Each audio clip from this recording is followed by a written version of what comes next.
Hi friends, ನಿಮ್ಮೆಲ್ಲರ ನನ್ನ YouTube ಚಾನಲ್ಗೆ ಸ್ವಾಗತ. ಇವತ್ತು ನಾನು ನಮ್ಮ ಮನೇಲಿ ಬೆಂಡೆಕಾಯಿ ಪಲ್ಯ ಮಾಡ್ತಾ ಇದ್ದೀನಿ. ಅದಕ್ಕೆ ನೋಡಿ, ಎಣ್ಣೆ ಹಾಕ್ಕೊಂಡು ಸಾಸಿವೆ ಹಾಕೊಂಡಿದ್ದೀನಿ. ಸಾಸಿವೆ ಸಿಡಿದ ಮೇಲೆ ನಾನು ಹಚ್ಚಿಟ್ಕೊಂಡಿರೋ ಈರುಳ್ಳಿನ ಉದ್ದುದ್ದಕ್ಕೆ ಹಚ್ಚಿಟ್ಕೊಂಡಿದ್ದೀನಿ. ಕರಿಬೇವು ಸೊಪ್ಪು ಹಾಕ್ಕೊಂಡು ಈಗ ಹಚ್ಚಿಟ್ಕೊಂಡಿರೋ ಬೆಂಡೆಕಾಯಿನೂ ಹಾಕ್ಕೊಂಡು ಒಂದು 2 ನಿಮಿಷ ನಾವು ಈ ರೀತಿ ಸ್ವಲ್ಪ ಚೆನ್ನಾಗಿ ಫ್ರೈ ಮಾಡ್ಕೊಳ್ಳೋಣ. ಚೆನ್ನಾಗಿ ಫ್ರೈ ಮಾಡಿಕೊಂಡು ಇವಾಗ ನಾನು ಇದಕ್ಕೆ ರುಚಿ ತಕ್ಕಷ್ಟು ಉಪ್ಪು ಹಾಕ್ಕೊಳ್ತಾ ಇದ್ದೀನಿ. ಉಪ್ಪು ಹಾಕೊಂಡ್ಮೇಲೆ 1/4 ಸ್ಪೂನಷ್ಟು ಅರಿಶಿನ, 1 ಸ್ಪೂನಷ್ಟು ಸಾಂಬಾರು ಪುಡಿ, ಅರ್ಧ ಸ್ಪೂನಷ್ಟು ಖಾರ ಪುಡಿನ ಹಾಕ್ಕೊಂಡಿದ್ದೀನಿ. ಇವಾಗ ಇದೆಲ್ಲ ನಾವು ಚೆನ್ನಾಗಿ ಮಿಕ್ಸ್ ಮಾಡ್ಕೊಳ್ಳೋಣ. ಇದು ಚೆನ್ನಾಗಿ ಮಿಕ್ಸ್ ಮಾಡಿಕೊಂಡು ಈಗ ನಾನು ಇದಕ್ಕೆ ಚೆನ್ನಾಗಿ ಹಣ್ಣಾಗಿರೋ ಟೊಮೊಟೊ ಹಚ್ಚಿಟ್ಕೊಂಡಿದ್ದೀನಿ, ಅದನ್ನು ಹಾಕ್ಕೊಳ್ತಾ ಇದ್ದೀನಿ. 2 ಟೊಮೊಟೊನ ಹಾಕ್ಕೊಳ್ತಾ ಇದ್ದೀನಿ.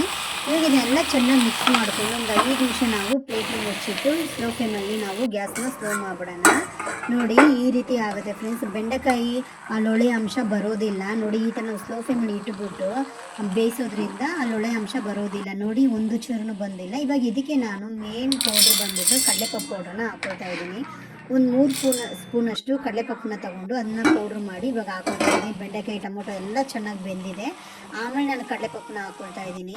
ಕಡಲೆಪಪ್ಪು ಹಾಕ್ಕೊಂಡು ಸ್ವಲ್ಪ ಹಸಿ ವಾಸನೆ ಹೋಗೋವರೆಗೂ ನಾವು ಇದನ್ನ ಚೆನ್ನಾಗಿ ಫ್ರೈ ಮಾಡ್ಕೊಳ್ಳೋಣ.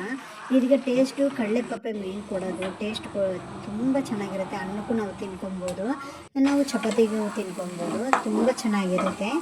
ನೋಡಿ, ಬೆಂಡೆಕಾಯಿ ಪಲ್ಯ ಬಿಸಿ ಬಿಸಿ ಪಲ್ಯ ರೆಡಿಯಾಗಿದೆ. ಅದ್ರ ಮೇಲೆ ಸ್ವಲ್ಪ ಕೊತ್ತಂಬರಿ ಸೊಪ್ಪು ಉರಿಸ್ಕೊಂಡ್ರೆ ಬೆಂಡೆಕಾಯಿ ಪಲ್ಯ ರೆಡಿ. ಇವಾಗ ಇದಕ್ಕೆ ನಮ್ಮ ಮನೆಯಲ್ಲಿ ನಾನು ಇವತ್ತು ಡಿನ್ನರ್ ಆ್ಯಕ್ಚುಲಿ ಮಾಡಿರೋದು. ಡಿನ್ನರ್ಗೆ 2 ಚಪಾತಿ, ಸೌತೆಕಾಯಿ, ಕ್ಯಾರೆಟ್ ತೊಗೊಂಡಿದ್ದೀನಿ. ಅದ್ರ ಜೊತೆ ಬೆಂಡೆಕಾಯಿ ಪಲ್ಯನೂ ತೊಗೊಳ್ತಾ ಇದ್ದೀನಿ. ನನ್ನ ರೆಸಿಪಿ ನಿಮ್ಗೆ ಇಷ್ಟ ಆಗಿದ್ರೆ ಶೇರ್ ಮಾಡಿ, ಕಮೆಂಟ್ ಮಾಡಿ, ನನ್ನ ಯೂಟ್ಯೂಬ್ ಚಾನಲ್ನ ಸಬ್ಸ್ಕ್ರೈಬ್ ಮಾಡಿ. Thank you. Bye bye.